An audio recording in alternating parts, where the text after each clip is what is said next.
Hello friends, இன்றைக்கி நம்ம பார்க்க போகிறது ஜாப்பனீஸ் அனிமி சீரிஸான டோக்கியோ ரிவெஞ்சர்ஸ் சீசன் 1 எபிசோட் 21 தான் இன்னைக்குள்ள வீடியோவில் பார்க்க போகிறோம். உங்களுக்கு இந்த வீடியோ பிடிச்சிருந்தது அப்படின்னா லைக் பண்ணிட்டு அப்படி மறக்காம நம்ம சேனலை சப்ஸ்கிரைப் பண்ணிருங்க. இந்த எபிசோட் என்னோட one of the most favourite episode அப்படின்னே சொல்லலாம். அந்த லெவலுக்கு இது சூப்பராக இருக்கும். சரி வாங்க நம்ம வளவலன்னு பேசிட்டு இருக்காம இன்னைக்குள்ள கதைக்குள்ளே போக ஆரம்பிக்கலாம். இன்றைக்கி நம்ம Tokyo Revengers season 1 episode 21. Baji Kisaki கிட்ட நெருங்கிருதான். ஆனாலும் அவன் வாயிலிருந்து ரத்தமா வந்து அப்படியே கீழே விழுந்துருதான். நம்ம ஹீரோக்கு என்ன நடக்குதுன்னு ஒண்ணுமே புரியல. நம்ம ஹீரோ குழப்பத்துல இருந்துட்டு இருக்கான். அப்ப சீஃபியோ ஓடி போய் ஹே கீசக்கி அவனை என்ன பண்ண அப்படின்னு சொல்லி கேட்கவும், நான் அவனை எதுவும் பண்ணல, நீ பார்த்துட்டு தானே இருந்த அப்படின்னு கீசக்கி சொல்றான். பாஜியோட முதுகுல இருந்து ரத்தமா வருது. ஆனா இவனை யார் குத்துனது அப்படின்னு சொல்லி சீஃபியோ யோசிக்கப்பதான் எல்லாருக்குமே ஞாபகம் வருது. காசுட்டோரா தான் வந்துட்டு அவனை குத்திருப்பான். ஆனா இவன் அது ஜஸ்ட் ஒரு ஸ்கிராச் தான் அப்படின்னு சமாளிச்சிருப்பான். அப்படின்னா காசுட்டோரா குத்துனது நான் ஒழுங்கா தடுக்கலையா அப்படின்னு சொல்லி ஹீரோ யோசிக்கிறான். காசுட்டோரா உன்னை சும்மா விட மாட்டேன் அப்படின்னு சொல்லி சீஃபியோ டென்ஷன் ஆகுறான். இல்ல இது ஏன் தப்பு இல்ல, நான் எதுவும் பண்ணல, என்னோட தப்பு இல்ல அப்படின்னு சொல்லிட்டு காசுட்டோரா லூஸ் மாதிரி பேசிட்டு இருக்கான். இது எல்லாமே டிராகன் சொன்ன மாதிரி நடந்துட்டு இருக்கு அப்படின்னா என்னால ஃபியூச்சரை மாற்ற முடியாது அப்படின்னு சொல்லி நம்ம ஹீரோ வருத்தப்பட்டு இருக்கான். இது எல்லாத்துக்கும் காரணம் கீசக்கி தான் நம்ம ஹீரோக்கு தெரியுது. இப்பதான் எனக்கு எல்லாமே புரியுது. பாஜியை வாள்களால சேர்த்தாதான் ஈஸியா காசுட்டோராவால அவனை கொல்ல முடியும்னு சொல்லி தான் பாஜியை வாள்களால சேர்த்திருக்கான். அப்படிதானே மைக்கி அப்படின்னு சொல்லி கீசக்கி கேட்கறான். இல்ல மைக்கி, அவன் சொல்றதை நம்பாத, இது எல்லாமே பிளான் தான். அவன் வேணும்னே உன்னை டென்ஷனாக்க ட்ரை பண்றான் அப்படின்னு சொல்லி நம்ம ஹீரோ மனசுக்குள்ள நினைக்கிறான். காசுட்டோரா சரி, நீ வெளியே வந்தோடனே உன்னை கொல்லணும்னு தான் இருந்தேன். ஆனா பாஜி தான் என்னை இத்தனை நாளா தடுத்துட்டு இருந்தான். என்னோட பர்த்டேக்கு நான் ஹாப்பியா இருக்கணும், நான் ஹாப்பியா இருக்கணுங்கிறதுக்காக தான் நீங்க இது எல்லாத்தையும் பண்ணீங்கன்னு சொல்லி பாஜி தான் இத்தனை நாள் தடுத்துட்டு இருந்தான். ஆனா இப்ப நீ பண்ணதுக்கு உன்னை என்னால மன்னிக்க முடியாது அப்படின்னு சொல்லி மைக்கி போயிட்டு இருக்கான். மைக்கிய பார்த்தாலே தெரியுது அவன் எமோஷன்லெஸ்ஸா மாறிட்டான். என்ன பண்றது அப்படின்னு நம்ம ஹீரோ யோசிச்சுட்டு இருக்கான். மைக்கிய பார்த்தே எல்லாரும் பயந்து வழிவிட ஆரம்பிக்கிறாங்க. ஃபைட் ஆல்ரெடி முடிஞ்சிடுச்சு அப்படின்னு மைக்கி சொல்லவோ, என்னது முடிஞ்சிடுச்சா, இனிமே தான் ஆரம்பிக்கவே போகுது அப்படின்னு ஹான்மா சொல்லவும், மைக்கி ஒரே பச்சு ஹான்மா அப்படியே அன்கான்சியஸ் ஆயிடுதான். இதோ முடிஞ்சிடுச்சு அப்படின்னு மைக்கி சொல்றான். என்னது ஹான்மாவிய ஒரே பஞ்சில தோக்கடிச்சிட்டானா, இவன் மான்ஸ்டர் விட்டா நம்ம எல்லாரையும் கொன்றுவான் அப்படின்னு சொல்லி வால்கால ஆளுங்க எல்லாருமே பயந்து ஓட ஆரம்பிக்கிறாங்க. வால்காலால இருக்கிற எல்லாருமே ஓடி போயிட்டாங்க. மைக்கி நேரா காசுட்டோரா கிட்ட போறான். இது ஏன் தப்பு இல்ல, இதுக்கு அவன் தான் காரணம். இல்ல எல்லாத்துக்கும் மைக்கி தான் காரணம். மைக்கி, நான் உன்னை கொல்ல போறேன். பொண்ணு இன்னைக்கு நீ சாகணும் இல்ல நான் சாகணும் நம்ம பேசிட்டு இருக்கும் போதே நான் உன்னை சாகடிச்சிருந்தேன் அப்படின்னு சொல்லிட்டு மைக்கி இப்ப காசுட்டோராவை அடிக்க ஆரம்பிக்கிறான். மைக்கி இருக்கிற டென்ஷன்ல காசுட்டோராவை போட்டு அடின்னு அடிக்கிறான். இறக்கமே இல்லாம அடிச்சிட்டு இருக்கான். யாராலையும் மைக்கியை தடுக்கவும் முடியல. இப்படியே போனா கேப்டன் அவனை கொன்றுவாரு அப்படின்னு சொல்லி எல்லாரும் பேசிட்டு இருக்காங்க. அப்படின்னா இது எல்லாமே அந்த ஃபியூச்சர்ல டிராகன் சொன்ன மாதிரியே தான் நடந்துட்டு இருக்கு. என்னால அப்படின்னா ஃபியூச்சரை மாத்த முடியாதா அப்படின்னு சொல்லி நம்ம ஹீரோ என்ன பண்றதுன்னு யோசிச்சுக்கிட்டே இருக்கான். அன்னைக்கு மைக்கி காசுட்டோராவை கொன்னுட்டான், அதுக்கப்புறம் தான் எல்லாமே மாறுச்சு அப்படின்னு டிராகன் சொன்னது நம்ம ஹீரோக்கு ஞாபகம் வருது. என்னால அப்படின்னா எதையும் மாத்த முடியாதா அப்படின்னு சொல்லி நம்ம ஹீரோ அழுதுட்டு இருக்கான். அப்பதான் காசுட்டோராக்கு ஒரு பிளாஷ்பேக் ஞாபகம் வருது. அங்க ஃபைட் நடந்துட்டு இருந்தப்போ ஹான்மாக்கு யாரோ கால் பண்ணி பாஜி ஒரு ஸ்பையா தான் வால்களாக்குள்ள வந்திருக்கான் அப்படின்னு சொல்லப்போ அதான் அவன் காசுட்டோரா கிட்ட சொல்றான். அப்படின்னா பாஜி நீயே எனக்கு துரோகம் பண்ணிட்டல அப்படின்னு சொல்லிட்டு தான் போயிட்டு காசுட்டோரா பாஜியை குத்தி இருக்கான். ஆனா இப்பதான் காசுட்டோரா ஒரு விஷயத்தையே யோசிச்சு பாக்குறான். மைக்கியோட அண்ணனை கொன்னப்போ இது ஏன் தப்பு இல்ல, நான் எல்லாத்தையும் மைக்கிக்காக தான் பண்ணேன், மைக்கியை கொல்லணும் அப்படின்னு சொல்லி காசுட்டோரா சொல்லும் போது, ஹே இப்படிலாம் பேசாத காசுட்டோரா, இதுக்கப்புறம் என்ன நடந்தாலும் சரி கடைசி வரைக்கும் நான் கூடவே இருப்பேன் அப்படின்னு பாஜி சொல்லியிருப்பான். ஆமா கரெக்ட் தான் பாஜி, நீ கொடுத்த வார்த்தையை காப்பாத்திருக்க.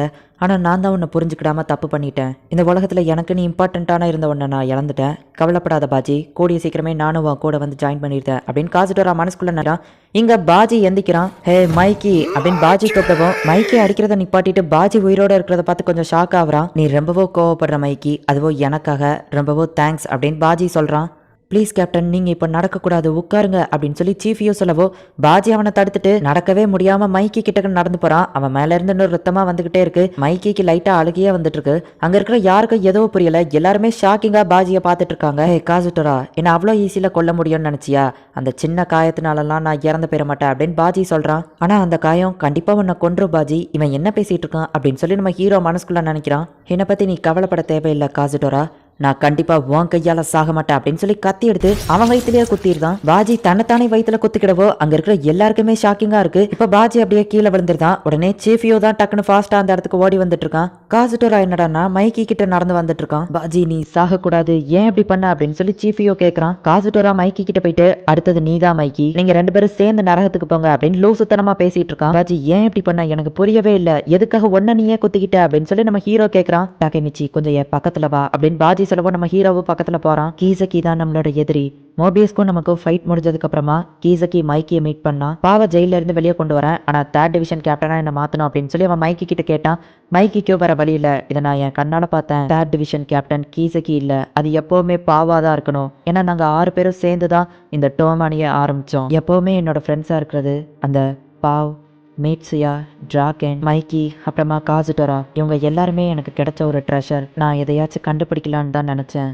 ஆனால் நான் இப்போ இறந்து போக போகிறேன். நான் என் கையாலேயே தான் இறந்து போயிருக்கேன். இப்போ மைக்கிக்கு காசுட்டோராவை கொள்றதுக்கு எந்த ஒரு ரீசனுமே கிடையாது அப்படின்னு சொல்லி பாஜி நம்ம ஹீரோவை பார்க்கவும் நம்ம ஹீரோ அவன் கண்ணுக்கு மைக்கியோட அண்ணன் மாதிரி தெரியறான். எனக்கான நேரம் வந்துடுச்சுன்னு நினைக்கிறேன். எனக்கு இல்யூஷன்ஸ்லாம் தெரிய ஆரம்பிக்குது. ஹே டாக்கேமிச்சி, உன்னை பார்க்கும்போது எனக்கு சீனிச்சிரோவோட ஞாபகம் தான் வருது. மைக்கி அப்புறமா டோமான் இவங்கள உன் கையில் விட்டுட்டு போகிறேன்.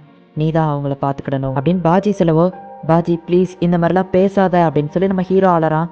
ஹே சீஃபியோ, என்கிட்ட யாக்கி சோபா வாங்க காசு இல்லை அப்படின்னு சொல்லவும் நான் வாங்கிட்டு வரேன் சார் அப்படின்னு சொல்லி சீஃபியோ சொல்கிறான். சரி அப்படின்னா நம்ம அதை பாதியாக ஷேர் பண்ணிக்கிடலாம், என்ன சொல்கிற அப்படின்னு சொல்லிட்டு பாஜி சிரிச்சுக்கிட்டே அப்படியே இறந்து போயிருந்தான். இல்லை பாஜி நீ இறக்கக்கூடாது அப்படின்னு சொல்லி சீஃபியோ அழுதுட்டு இருக்கான். சீஃபியோ ரொம்பவோ கதறி ஆள ஆரம்பிக்கிறான். மைக்கி இப்போ செம டென்ஷன் ஆயிட்டு காசுட்டோராவை போட்டு அடிக்க ஆரம்பிக்கிறான். உன்னை கொல்லாம விட மாட்டேன், நீ சாகு சாகு அப்படின்னு போட்டு மைக்கி காசுட்டோராவை அடிச்சிட்டு இருக்கான். பாஜி இத்தனை நாளா போராடிட்டு இருந்திருக்கான். எனக்கு ஃபர்ஸ்டே தெரியும் அவன் நமக்கு துரோகம் பண்ணியிருக்க மாட்டான்னு.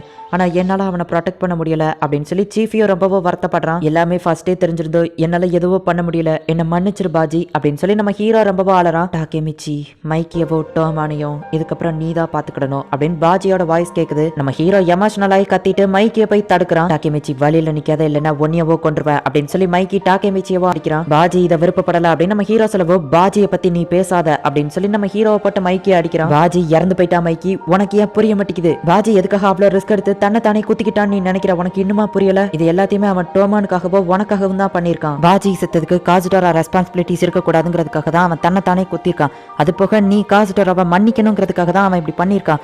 உனக்கு ஏன் இது புரியல மைக்கி அப்படின்னு சொல்லி நம்ம ஹீரோ ஆளறான். எல்லாருமே நம்ம ஹீரோ சொல்றது கரெக்ட்டுங்கிறத புரிஞ்சுக்கிடுறாங்க. அப்பதான் மைக்கி, ஹே இந்த சாம் உனக்கு எங்க கிடைச்சது அப்படின்னு சொல்லி நம்ம ஹீரோ கிட்ட கேட்கவும், கடைசியா நடந்த டோமான் மீட்டிங்ல தான் எனக்கு கிடைச்சது அப்படின்னு நம்ம ஹீரோ சொல்லவோ, ஹே இது அந்த சாம் தானே அப்படின்னு சொல்லி டிராக்கனும் மீட்சியாவும் ஷாக் ஆகுறாங்க. அப்படின்னா பாஜி இதை இத்தனை நாளும் பத்திரமா வச்சிருந்திருக்கானா அப்படின்னு சொல்லி மைக்கியோ காசுட்டோராவுமே ஷாக் ஆகுறான். எங்க கிட்ட இருக்கிற எல்லாத்தையுமே நாங்க உங்களுக்கு கொடுத்து சப்போர்ட் பண்றோம் கமாண்டர்.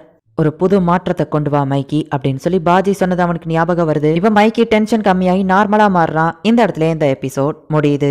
பாஜி சாகிறதுக்கு முன்னாடி டாக்கேமிச்சி இதுக்கப்புறம் டோமானியும் மைக்கியும் நான் உன் கையில ஒப்படைக்கிறேன் அப்படின்னு சொன்னதுக்கு அர்த்தம் என்னன்னா, பாஜியோட அந்த ஃபர்ஸ்ட் டிவிஷன் கேப்டன் பொறுப்பை இதுக்கப்புறம் நம்ம டாக்கேமிச்சி தான் பாத்துக்கிடணும் அப்படிங்கறத அவன் இன்டெரக்டா சொல்லிட்டு போயிருப்பான். அந்த சீனை மியூசிக்லாம் போட்டு சும்மா வேற லெவல்ல காமிச்சிருப்பாங்க.